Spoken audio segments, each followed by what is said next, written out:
So on today's video, I'm gonna show you how you can text on a Canva design.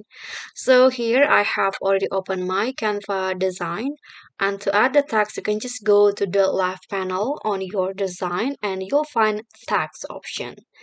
And there will be four options. You can add a text box, heading, subheading, and a little bit of body text. You can just choose which one.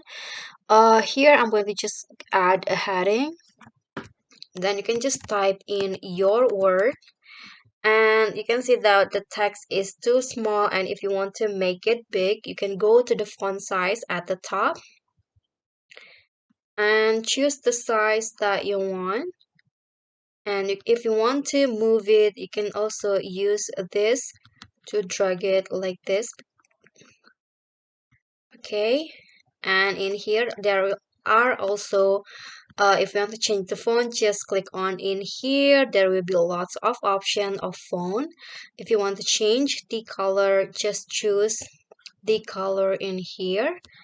For example, I want to use the colors of the photo, so it will be changed like this.